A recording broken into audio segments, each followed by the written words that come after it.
Vegas Rock Dog Radio. Pets, people, pop culture.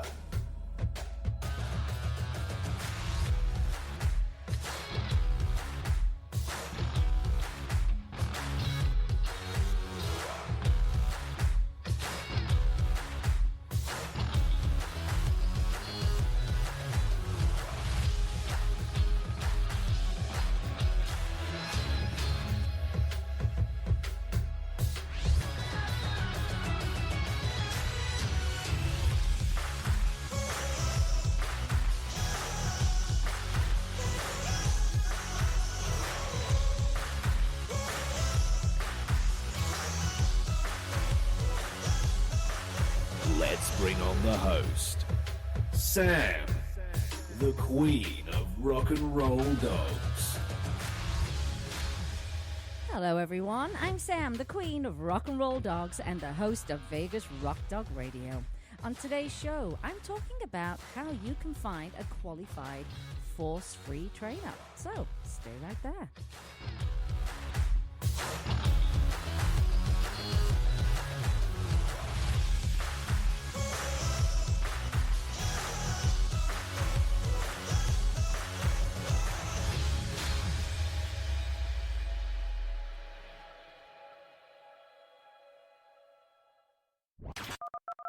Let's bring on the host, Sam, the queen of rock and roll dogs.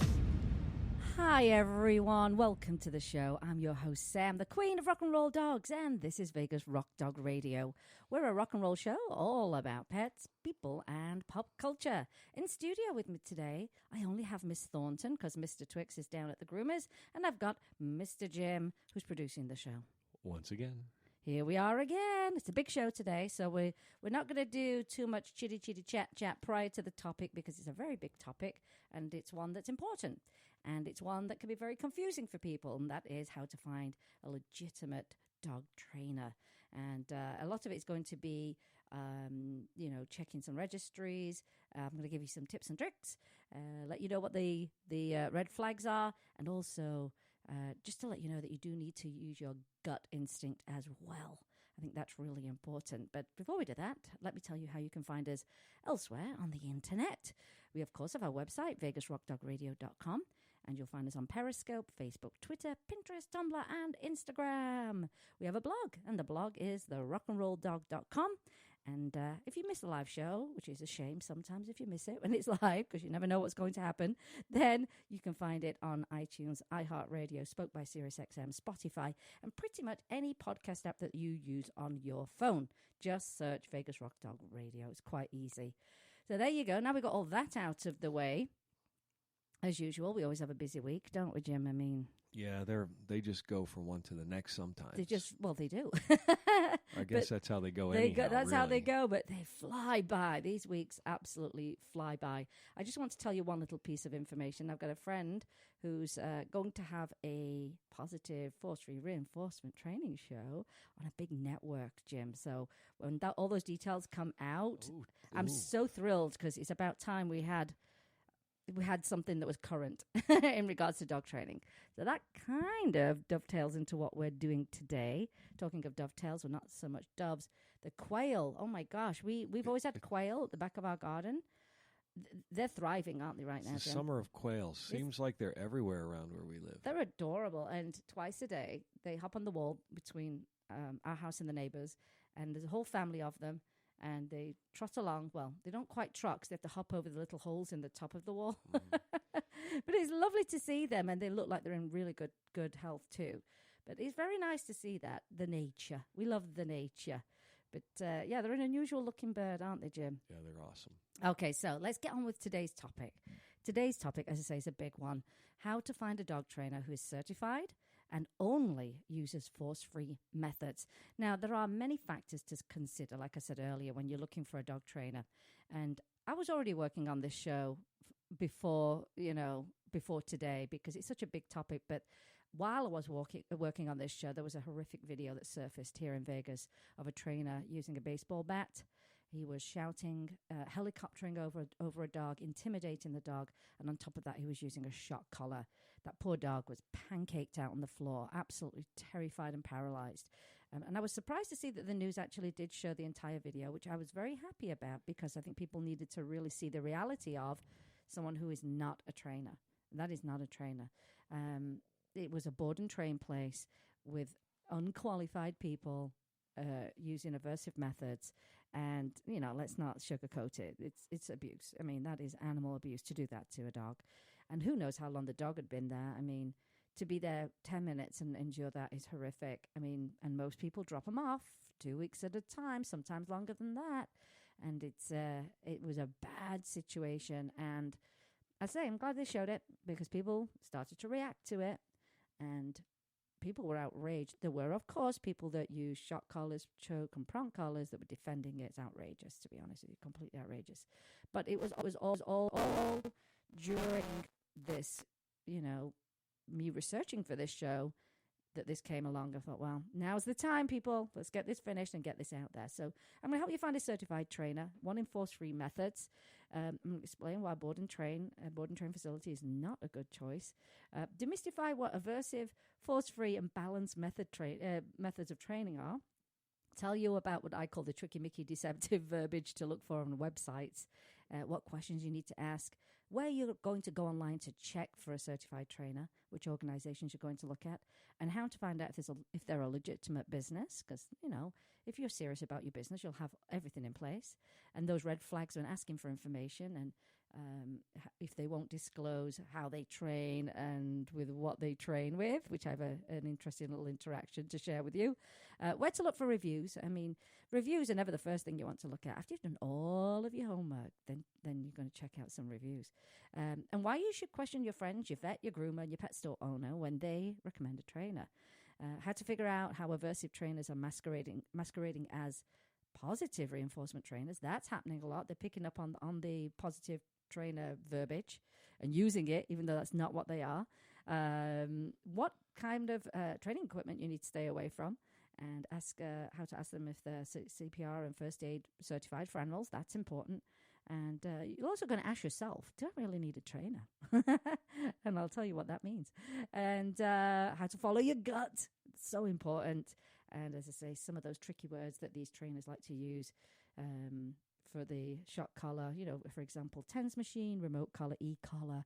Oh, it's just a tap, it's a stim, it's a nick, it's a page, it's just a little bit of pressure. They don't feel it. So we're going to cover all of that as well. So let's just start by describing the different methods of training. And there are many philosophies. But these are kind of the main ones you're going to come across.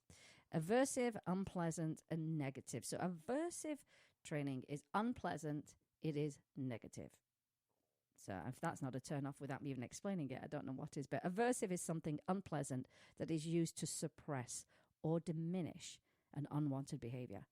It can be, and this is a short list, it can be a loud, scary sound, a physical correction, as in a yank on the leash, pain from an e-collar, choke, or a prong collar, bark collars, shouting at your dog, startling your dog, hitting your dog, holding its mouth closed, depriving your dog of food and water, spray collars, squirting water out of a bottle, throwing bean bags, throwing heavy chains, yeah, some trainers do that, shaking a can of coins, or just showing a shock collar to a dog who has previously been hurt by the collar, and then helicoptering over your dog. So that's intimidating them, staring them down, alpha rolls, scruffing your dog, hitting your dog on the nose with a newspaper, rubbing their noses in wee-wee and poo-poo, jabbing and poking your dog, making a dog hold a stay in a very frightening situation, like leaving a dog in a patio in a thunderstorm and thinking, you know, they'll learn to not be scared of it.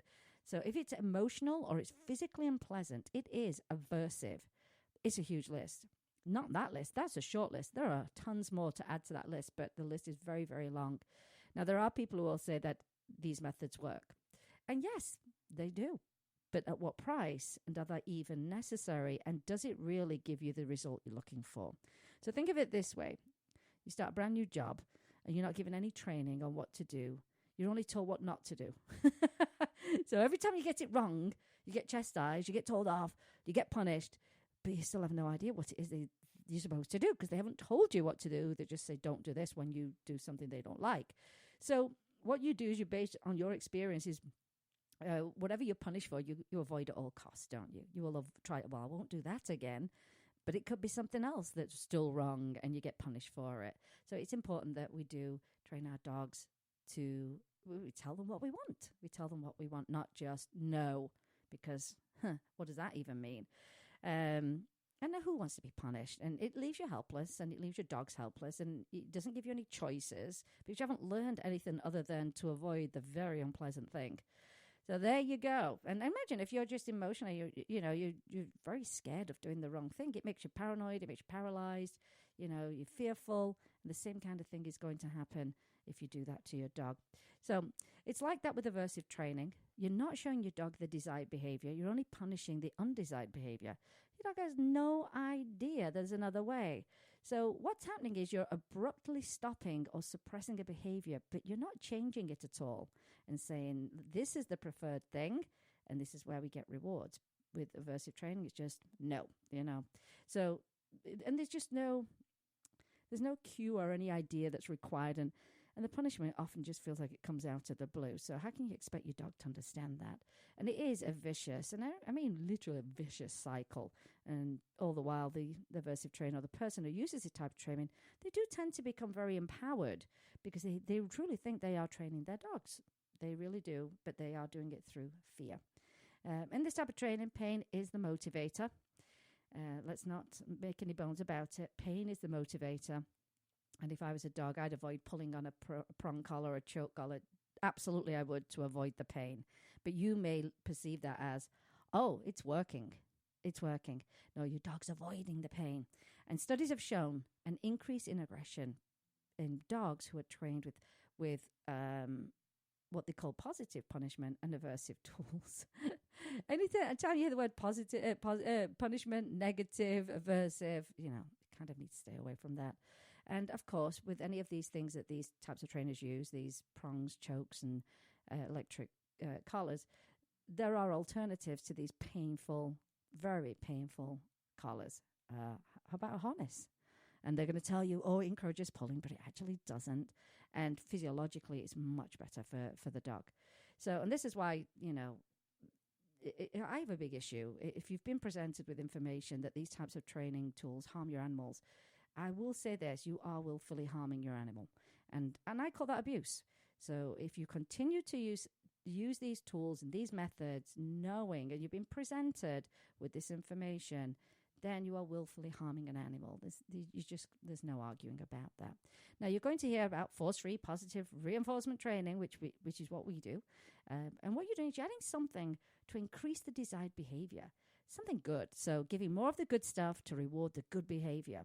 And when we say good stuff, it can be food, treats, toys, games, praise, whatever is of high value to your dog. So, you know what motivates your dog. Some dogs love to be motivated with food. Some really, really love the tennis ball. So that you figure out what it is that your dog really likes, and that's the high value reward that they get. And positive training has been shown to change dog behavior more effectively than any kind of punishment training because dogs are fast learners. Showing them what to do, giving a reward for the correct response, helps them make the right choice time and time again. Another fab way of this type of training is clicker training. You've probably heard of clicker training. And all kinds of animals can be trained with clickers. And for example, when your dog, does the desired behavior, you click, treat, and praise. Eventually, the clicker and treats are phased out of the training when your dog nails that behavior. And of course, you're making it tons of fun. They learn very quickly. I did this, I get that, and I like that. And so it becomes easier over time. Now, here's the one that I think people get most confused about. Balanced trainer. Now, balanced dog training involves the use of both reward-based techniques and aversive consequences. The trainer shows the dog that their choices and behaviors can result in either pleasant or unpleasant results. That's a thumbs down for me. So is this like a deceptive term? It's deceptive. Oh, it is deceptive because we think balanced. Balanced. You think that sounds like a healthy thing. It's balanced. It's got a little bit of everything, but it's got some things in there we don't want, and that is the punishment side of it. So, you think about a balanced diet. It sounds great, doesn't it? But it doesn't apply to a balanced trainer. And it's rare that you'll get a trainer to say that they use aversive techniques, of course. Even through their website, you can clearly show you what they're doing, even if they won't write it down in text on their website. And often they'll say they're an R+ trainer, which is a positive reinforcement trainer, and they'll mention the use of alpha rolls, for example, on their website. Well, those two things don't go together. That is still a balanced trainer. So I am seeing this trend with aversive trainers and balanced trainers using the term positive, force-free reinforcement training, because they are picking up on the buzzwords that sound good, but they're not that type of trainer. And you can piece that together quite easily, as I'm going to tell you throughout the show. Well, let's talk about shock collars, because, I don't even know why there's even a debate about them, to be honest. But I do want to highlight that it is, and if a trainer recommends using one or shows up at your house with a shock collar, run a mile or kick them out of your home. I've had a few friends get suckered into this tactic of pulling one out of the bag where there was never any discussion of a shock collar, and, they were mortified. I mean, absolutely mortified. So I pulled. I think you'll like this description. It's a very good description from the Shock Collar Coalition. Shock collar trainers have several names for the shocks that they administer through the collar. Now, let's not forget, it is called a shock collar. Shock. We are shocking, and if you look at the manufacturer's description, it delivers a shock. Let's not say it's anything different. Even the manufacturers write that on there.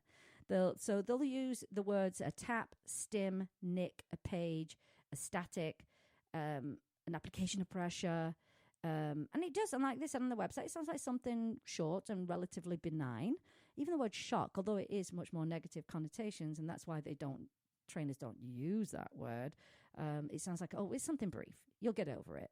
It's just like when you shuffle your feet on the carpet and you get a little electric shock. It's unpleasant, but it's over. Well, that's not the case. What many people don't realize is that in many types of shock collar training, the electric shock is on for much longer periods, and it is used at a higher level. In the initial training sessions, it's turned on and left on until the dog figures it out. Sometimes with very little effective information from the trainer, what the dog is supposed to do to get it to turn off.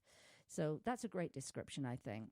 To understand what a shock collar is, I feel, and to still willfully use them, you are purposely hurting your animal. And when we say abuse, people think abuse is I kicked a dog, I hit a dog. Oh, no. It can be screaming in your dog's face. That's abusive. That is abusive. So you will need to find out if they're a legitimate business. I'm certainly not saying this. I'm not saying, because they've got a business license, they're a great business. No. But I think any professional who cares about their business will legitimately be registered as a business. So it would be a red flag if they weren't. As I say, having a business license does not equate to being a certified trainer, nor a good one.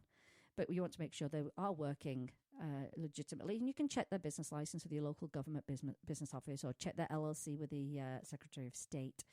And then you're going to start looking for some red flags. Be aware of the red flags before you start even asking questions, yeah? So here's what happens a lot is they won't disclose their training methods, even if you ask them. So I have an interesting interaction. Let me see if I can find the interaction. And these are the kind of interactions I have when I'm doing all of my research. And it's very, very interesting. But basically, the first thing you're going to do is run on over to their website and read their About page. If they say they're qualified, look for their credentials. If they do not list their credentials, cross them straight off your list. Because any legitimate trainers put their time and money and commitment in place into getting certified will display that certificate proudly on their website.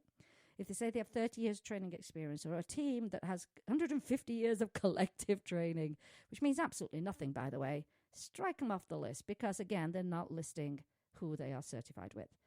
And here's my question. You've been certified for 30 years. Why haven't you gone to get some education and some credentials in all these years? Because do you think training was the same 5 years ago? Do you think training was the same 30 years ago? What, in the 90s? No, it's not. So similar to the 30 years experience people who have come from other sectors of the animal world, veterinarian assistant, volunteer at the shelter, just the fact that they've also been working with dogs their whole lives does not qualify them. It doesn't mean that they're qualified. So you have to bear that in mind too. Now, if you ask them questions and they avoid giving you the answers, again, strike them off your list. Not sure what I mean by that? Well, here's that interaction. It's a real exchange I had on Messenger with a local trainer, and it was shortly after this video had popped up, the abusive video, and it wasn't the company in question, but I was, say, researching this show and sending out emails and stuff to try and get information. So this is what I wrote. I said, and it was very simple. It's a very simple. Let me find this. It was a very, very simple. Hang on. Oh, here we go. Here we go. And I laughed, but it's also sad at the same time. Good morning, I said. Would you mind providing me with some info? I visited your site and it wasn't live. Do you use shock, prong, or choke collars in your training? And which accredited organization are your trainers certified with? Thank you very much. So I got the autoresponder about getting back to me. And then they sent me a link to their website. They said that we use all kind of training tools and the most modern training techniques. That was my first red flag. Visit our Facebook page. You'll see our work in the videos. We use a lot of positive reinforcement or clicker training. I said, oh, hi, thanks for getting back to me so quickly. I'm looking through your site and I just can't see where your technique tools and credentials are listed. Would you mind providing me with that info or a link to your site if I've missed it? Thank you. And then I also say, I'm going to hop on over to your Facebook page and look at those videos. And then he came back and he said, I don't think I have that information on my site. You can call this number and ask for so-and-so, and they'll provide you with all the information you need. And she can book an appointment for you. So that was a bit premature, wasn't it? It's a bit advanced. Usually we're not asked for our credentials. And I thought to myself, really? Unless it's a major agency like a casino, police department, or another government agency. In your first session, we will provide you with all that information, including our licenses. So I replied, is there a reason you only provide that info to emergency agencies and not to these agencies and not the public? I'd like that info prior to any session. And the reply was, I guess nobody has asked for that before. The only one I'm obligated to is the Private Investigators Licensing Board, and he gives me a number. I said, that's interesting. Can I get the info from the PILB? He said, sure, you can ask them. There are very few companies in the state of Nevada with a canine license with PILB. It's the only agency allowed canine training. But many companies, even though they are training personal protection dogs, they do it without a license. Now you see where we're going here. I just asked a very simple question at the very top of the message. Now I'm being, given information that I don't need and I didn't ask for. I said, great, thank you. And then he came back again. He said, oh, you can also ask in the United States Mondioring Association. Ask for my name and the owner of this business. And, of course, you can check with the state business license for the name for my business. I said, oh, thank you very much. And then he came back, and I was surprised because I thought I would have been ghosted entirely by this time because I just was not giving up. The majority of our clients are referrals. That's why we don't do much advertising, and our website isn't updated. We know that there is a disturbing video that was released. In that video where the owner of blah, blah, blah is abusing a dog. Due to the similarity of our business names, we've received bad reviews and calls from people who are confused by the similarity of the names. Hope this information helps. So as you can What's see, mondioring? it's those like those canine trials and stuff, which is not training. It's just strange. Anyway, so you can see from there, I've asked a simple question at the very, very top of the message, and I still didn't get the information. And I just couldn't understand. Like, why won't you give me that information? You know why? Because they're not certified. They're not certified, and I was not confused with the other organization. And yes, I did fully check them out and all their videos, and they're aversive trainers. And I think it's absolutely outrageous that they would say that they use positive reinforcement and clicker training. I think it's outrageous because I don't care if you only do clicker training and everything else is aversive. That does not make you a positive reinforcement trainer, period. So that's that. And my gut, it made me sick actually having that conversation because it was like, really? Just a simple question. Why can't you answer it? You know why? Because you can't give me those answers because you're not qualified and you do use those techniques and those type of training tools. So there you go. So that's a prime example of the kind of interactions that I have when I'm doing research for the show. You should have seen the responses I got when I did the show on pest control. I don't think I was very popular that week. So you can see how that goes. And I'm sure you just listening to that, you thought, ugh, really? Of course I'm not going to train with you. I'm certainly not going to book a session. On that note, let's take a quick break because we've got a little bit more to cover. And, I want to make sure we piece all this information together for you to make it really easy to find the right trainer. So You're listening to Vegas Rock Dog Radio with me, Sam, your host, the queen of rock and roll dogs, and we'll be right back. Vegas Rock Dog Radio. Pets, people, pop culture.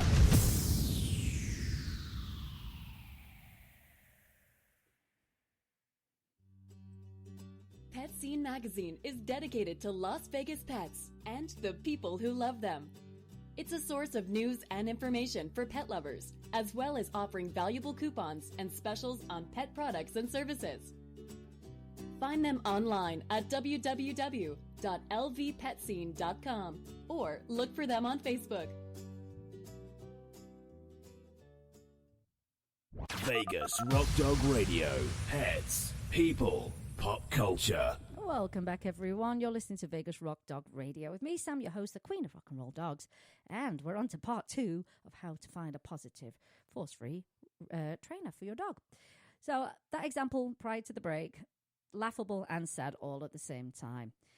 So they're the kind of things that you're going to come up against for sure when you're actually looking for trainers. Now, what you do need to look out for and be aware of: alpha roles, pack leader, dominance, show them who's the boss, guaranteed results, and the mention of tools, but they don't actually list them on the website. Those are all a big no-no and a big red flag. They also, if they offer, you can leave your dog with us, we're a board and train. No. Board and train, you need to be with your dog. Sorry, no board and train. You need to be with your dog when you train, because guess what? You are the primary trainer. The trainer is assisting you and your dog. You're not assisting the trainer. This is about your relationship with your dog so that you can train your dog. So you've got to be present. And I would only ever want to be present. I would never walk away not knowing how my dog is going to be looked after. I would never do it in a million years. And it doesn't make sense to have someone else train your dog and then all of a sudden deliver the dog to you and think it's all going to work great. And a lot of people will say, I did board and train. I picked my dog up. It was never the same dog. I had a very fearful dog. So that tells you what happens in these types of places. So it's not a recommended. It's just not recommended. You've got to be with your dog. And I say, what happens a lot in these places, they may not mention shock collars, prong and choke and all that stuff, but often they'll stick them on your dog's neck when you leave. Sometimes that happens in daycares. Did you know that too, Jim? I had no idea. Oh, yeah. On daycares, they put collars on dogs? Sometimes they do. Yeah, it's not right. Do we know of any out here that do that? I'm not going to say. But that's something you need to look out for. You do need to look out for that. If you see a change in behavior, something's not right. Something is not right. And so you've got to be careful of these alternate words that they'll use. It's a TENS machine. No, it's not a TENS machine. Who would use a TENS machine for rehab when it shocks the heck out of you? No one would do that. But they'll call that shock collar the remote collar, the e-collar. And as I say, they'll say, oh, it's just a little bit of pressure. They don't feel it. Well, if they don't feel it, how the heck does it work? Do they have to be telepathic? What is this? So some of these responses are ridiculous. I mean, there's no other way to say it. They're ridiculous, and they're not fooling anyone. Okay, so here are some questions you're going to ask. Who are you certified with? And I'm going to give you some resources for that a little bit later. You can ask them, do they follow the Lima or hierarchy of dogs model? Now, Lima is it stands for least intrusive, minimally aversive model. And or you need to ask them, are you using the hierarchy of dogs' needs? And that is a unique adaptation of Maslow's hierarchy of human needs and was created by the fabulous Linda Michaels, who has a degree in psychology and in animal psychology, and she's absolutely incredible. And this is a unique model of wellness and behavior modification, and the dog's needs are listed. So it's a pyramid. Imagine the pyramid. So we're going to go from the bottom all the way up. Biological needs is proper nutrition, fresh water, sufficient exercise, air, sleep, indoor shelter, safety, temperature control, gentle grooming, and gentle veterinary care. And you need to make sure that all of this is inclusive in your dog's life. Emotional needs, or your cat, emotional needs, security, love, trust, consistency, benevolent leadership. And we're moving further up. Social needs, bonding with people and dogs, and playtime. Then we move up. Force-free training needs, do no harm management and learning.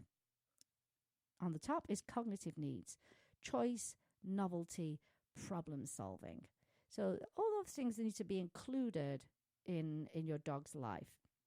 Now, here are some other questions. So you're going to ask, are you Lima or are you the hierarchy of dogs' needs? Because you want the hierarchy of dogs' needs. And of course, I will make sure there's a link to the pyramid so you can see that. You're going to ask, are you licensed, insured, and bonded? Well, any normal business would be doing that. And what methods of training do you use, which we've already covered those? Are you first aid and CPR certified? Because they should be. You know, if they're going to work with you and your pet, they've got to be certified in those for your dog. Then you need to ask, will I be involved in the training and my family be part of the training in order to have consistent training and communication? So, for example, the entire family will use the same word for the same cue so as not to confuse the dog, yeah? And if they don't include you or the dog, strike them off your list. Or your family, you or your family. You'll also ask, are you a board and train facility? Do I have to leave my dog with you? And just as I mentioned at the beginning of the show with the video of a trainer with a baseball bat and the shot collar, never leave your pets at a board and train facility. You just don't know what's going to happen. You and your dog are the focus of the training. You must be present, but you also have to make sure your dog is in good hands. There are far too many stories of these board and train facilities where they abuse dogs in various ways, and they're expensive, and they're very distressing places because you've disappeared. Where are you? It's a horrible position to put your dog in, and they are typically closed to the public, so you can't just show up. Often they don't have 24 cameras in the entire facility. You can't log in and check what's going on. And I'll just stress one more time, you need to be with your dog when you train. Ask them, will you be asking me to fill out a questionnaire about my dog's history? Because it is important that they learn as much as they can about your dog so they can find out what motivates your dog the most. So training can be tailored towards your dog. You know, my dog loves food. Great. We're going to use food. We're going to use treats. If they don't want to provide that or ask you for that, again, off the list, because they obviously don't want to know enough about your dog. Then, this is always good when you're dealing with people, especially over the phone. Are they good at listening and communicating? Or are they avoiding answering some of your questions? And do they try and give you info you didn't ask for, like I did on that one messenger situation? And, you know, do you feel like they're giving you fluff and filler? Is it all fluff and filler, just trying to, you know, bump it up when it's not, there's nothing there, there's no substance? Do they put down other trainers? You'll get that a lot as well. If they put down other trainers, again, strike them off your list. And do they judge you when you ask your questions? Do they belittle you? Do they make you feel like you don't know what you're on about? Do they brag about numbers? You know, we've had 5,000 dogs come through and we guarantee, you know, the results. Again, it's not about numbers, and they can't guarantee results because every dog is different. Do they tell you need to change your dog's collar or your harness to a choke or a shock or a halty? Because bear in mind, a halty is not a good. It's not a good. You can't even call it a collar because it flipping fits on the face, but it's not good for their spine, their neck. It limits how they can breathe because it closes their mouth down. Again, you shouldn't be using those kind of things. But they actually should change from what you're currently using, which ideally harnesses are the way to go, proper harness and a properly fitted harness. Then again, off your list. And then you need to ask this. Now, what is it that you're going to do when my dog, if my dog doesn't do the right behavior, what are you going to do? That's where you need to listen. Find out if there's what they do. Is there a horrible consequence? What is it that they do? And then also ask them, what do you do when my dog does the right behavior as well? And also, this is really important. How will you know if my dog is stressed? What do you look for in a stressed dog? Now, it would behoove you as a pet parent to learn about some body language. I mean, you know so much already because, hello, your dog lives with you. So you can always tell when there's some kind of a change or your dog's looking stressed out or frightened. But I think there are even more cues that you could really learn and then ask them, what do you look for? If they can't answer you with the correct answers of, you know, a stressed dog could display this, this, this, and this, they probably don't know anything about body language, which I think is the first thing you should ever do as a trainer is understand body language. Right, so next thing, reviews. So, you know, you've got all your questions. I'm going to tell you the organizations you need to look at the resources for that. But say you've put all this together, then you can start looking at reviews and references. But after you've done all of this homework, it should not be the first thing. And I think that's just, it gives you another perspective of that trainer. First of all, ask for references. If they won't give you references, off the list. Also be aware if it looks like a fake reference, because that happens too. You can check Yelp and their Facebook and their social media pages for their reviews and pay attention to them. If someone says, my dog was not the same dog when it came back, it was fearful, you'll get another snapshot of that trainer. Here's another thing. Why you should question your friends, your vet groomer and pet store owner when they recommend a trainer. When any of these people recommend a trainer, ask them the same questions you're going to ask the trainer. Say, hey, who are they certified with? Is a trainer a legitimate business? Are they licensed, bonded, insured? Do you know if they use aversive techniques and tools? Is it a board and train facility? Is it just my dog who gets trained without me? And so you get the picture there. More than likely, you'll make them question themselves. Because just liking someone doesn't mean they're a good trainer. That's a nice thing to have. I guess a cherry on the top. But that's the last thing is, it can't be the first thing. But they're really nice. That doesn't tell you anything about that trainer. Also, check out their social media videos and images. Like I said, if you understand that you should be avoiding alpha roles, helicoptering over a dog, intimidation, look to see what they're wearing on their neck. Have a good look. Do they have a bandana covering a shock collar? That's a bit of a trick. Then, that's going to give you another angle to look at. And that, just as I was instructed to go and look at the videos, I did. And guess what? I saw shock collars, prong, choke collars. I saw some weird equipment in the back. I didn't really know what it was. I saw a dog whose neck was covered with the widest bandana ever in life, obviously covering up a shock collar. You could see it. Again, it's a red flag. And then look for those red flag words that they use. Pack leader, dominance, commands. Show them you're the boss. Listen to what they're saying on these videos, because it's going to give you a bigger picture. Now, here are the credentials. This is what you need to be looking for, my friends. I want you to know that not all credentials are created equal. Some certifying organizations still promote the use of aversive techniques and equipment because sometimes it's just about membership dollars. You have to know that. And there are many associations out there. But if you actually go to their website, you'll be able to read their ethics and conduct and see if they advocate for any of those aversive types of training and tools. These organizations, as I say, often are about membership dollars. But there is one place you can go with absolute confidence, and that is the Professional Pet Guild. What you do is you pop in your zip code, and away you go, or your postal code, like we say in England. We have 4 in our area. I know them. And they're the people I refer people to, only 4 in my area. I'm sure you'll find one. This is their statement. They said, here at PPG, we believe that pets can be trained without the need of using shock, prong, or choke, and or the application of pain, force, and fear. Simple as that. Another place you can go, you can visit Victoria Stillwell's site and look for a trainer. You can go to the International School of Canine Psychology.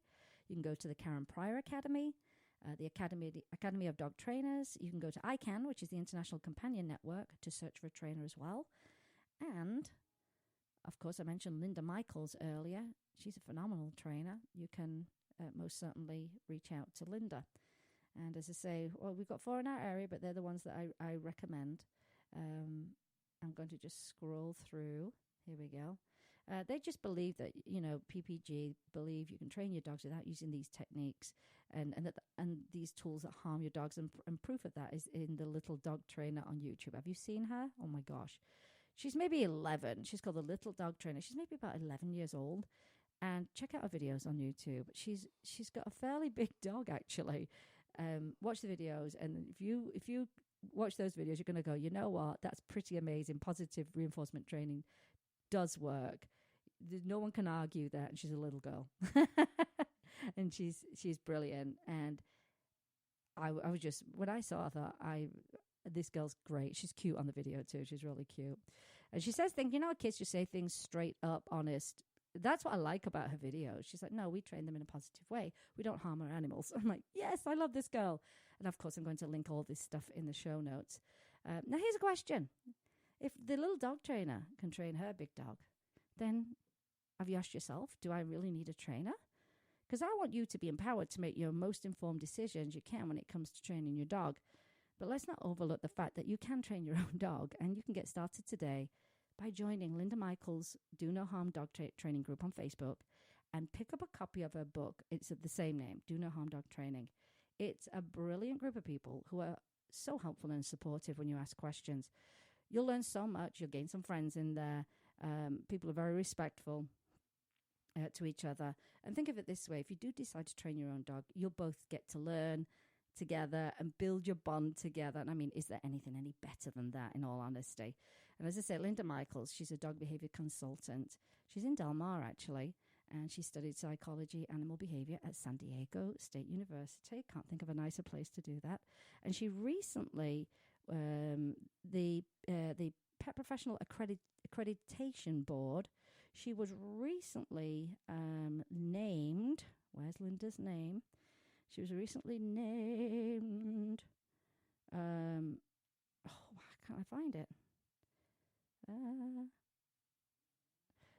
It's the first ever graduates of the pet industry's only results in science-based accreditation program for force-free training and pet care.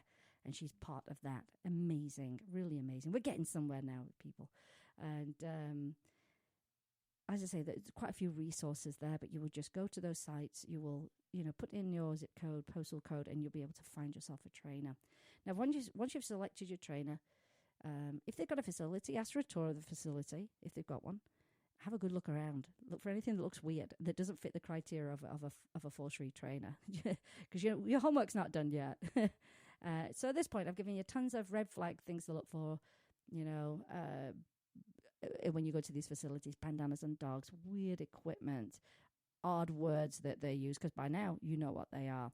And just a few things to highlight about what reward-based positive reinforcement training is. It's better for the animal's welfare.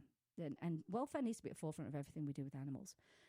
It doesn't involve scaring, shocking, choking, depriving, forcing, or intimidating your dog. You are going to see results. It's fun for you. It's fun for your dog, and provides so much enrichment, which I think dogs are not getting enough enrichment these days. I think dogs are pretty bored, to be honest, and people need to do a little bit more with them. Training's a great way to enrich their lives every day. Because think about that on a human level. When you master something, or you do, you're doing something so positive and get these positive rewards. On a human level, you master something or you do a great job and you're rewarded for it. You're so happy. You want to do more, So your dog's going to learn a behavior in exchange for reward and praise. And they pick up on that very quickly. Now, people will say, gosh, I was surprised how quickly my dogs learn new things because of this reward-based training that they've been engaging in. And they said it got quicker the more they did it when they introduced new things. So you are for sure going to strengthen your bond with your dog. You're teaching your dog what to do, like we mentioned at the top of the show. And if you want a certain behavior, for example, you don't want your dog to jump on you, then you have to show your dog what that is. Because pushing a dog away and saying, no, get down, doesn't work. How does that even translate? Get down. Okay, whatever. So you're going to show your dog what you want from them. I will say we'll definitely teach you some patience, and you're going to need that when it comes to exercise. Be careful not to, we say flood your dog with too much at once, overwhelming, that they're like, it's just too much. Just make sure that you're not wearing your dog out when you're doing these training sessions, so you can do short ones often throughout the day. Because without patience, I think this is why people fall into the trap of using these aversive methods like shock collars. They want a quick fix. It often becomes a bigger problem due to the fact that it doesn't teach a new or modified behavior. It suppresses a behavior, makes a dog fearful.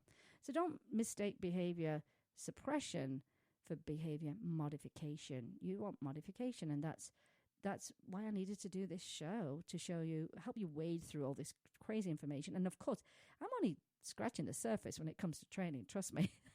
If you get in Linda's group, you will just be amazed how much there is to learn in these groups. But I want to help you, at least be able to be armed with some information so you can make an informed choice. And this is where your gut comes in. Be particular with who your dog gets to have a relationship with. Yeah. So, who is surrounding your dog? When it comes to groomers, the daycare, trainers, the vet, you've got to be very particular, and you've got to be comfortable with them as well. Not just your dog, but both of you. And I think it's time just not to be afraid to ask questions. You know, you're your pet's biggest advocate. You're their only advocate. Now, there's a dog trainer called Mark Qureshi, and he's the Force Free Dog Training Academy. And he wrote this: "When I look at a dog of any breed, I see a direct descendant of mankind's best advocate in the history of the world. They helped feed us, protect us, and gave us companionship valued beyond what words can ever express. The least we can do is educate ourselves with facts, not myths, and teach and love them without fear or pain." And I think that's a perfect statement.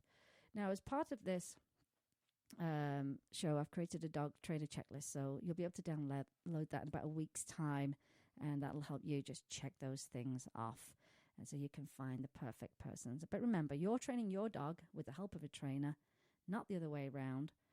You're going to question everything. You're going to be armed with your information. You're going to observe, and you're going to listen, and not be fearful to ask questions. And you're going to listen to your gut, because you are your dog's guardian. So I do hope that all that information has helped you somewhat, because it's a lot to navigate. It's just a lot to navigate. And sometimes you just think, how do I even start? I don't even know what I'm supposed to be asking for. Well, hopefully I've given you the perfect outline for how to find that correct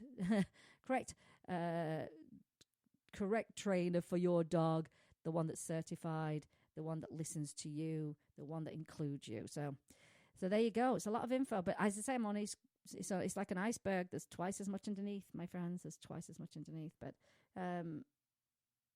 like I say, you know, there's no reason to say you can't train your own dog, is there, Jim? I mean, you can train your own dog, but make sure you're armed with the right information first. You know. Yeah, I mean, it's what?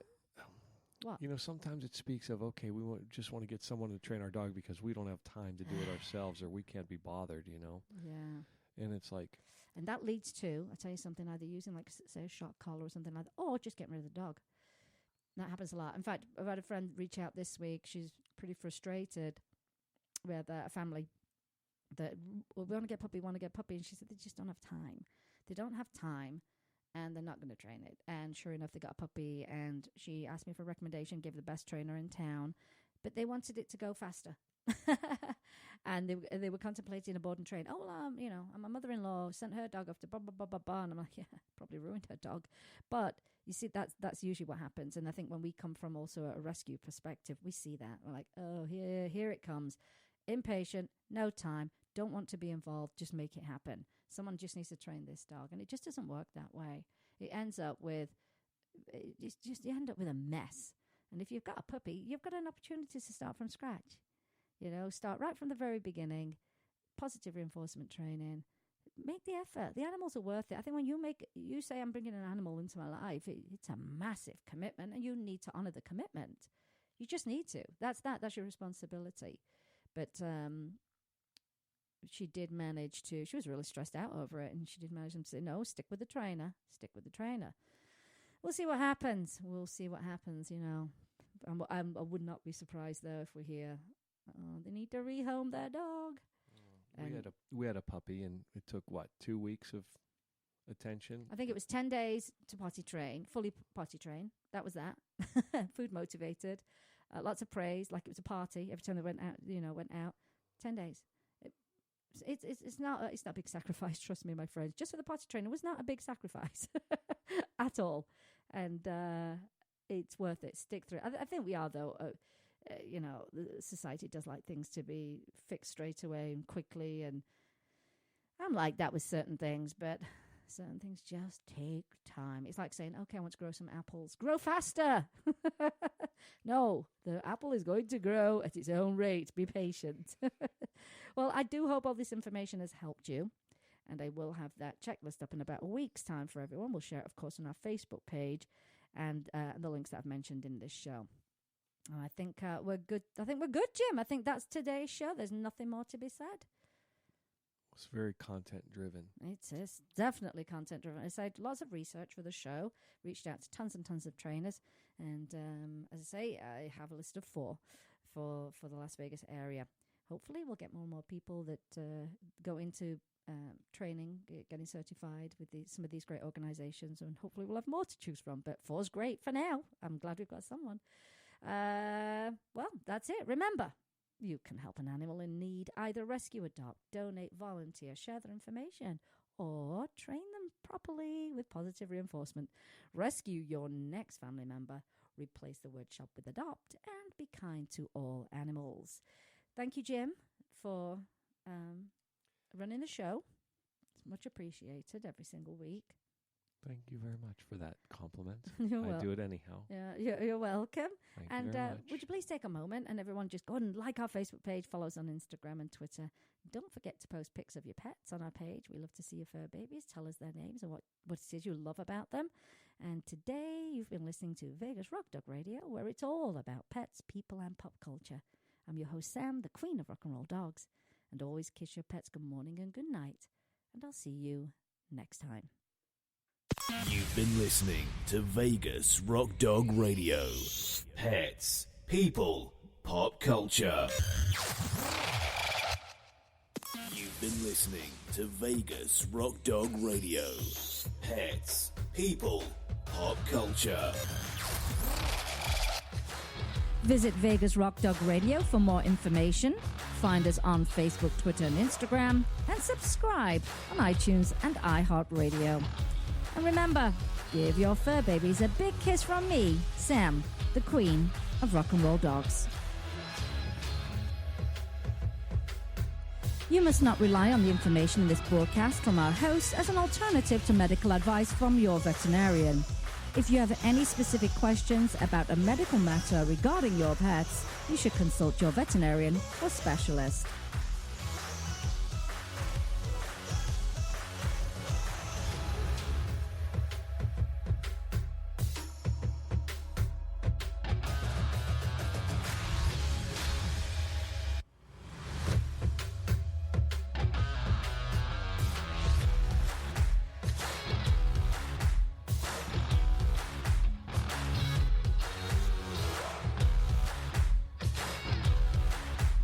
Vegas Rock Dog Radio. Pets, people, pop culture.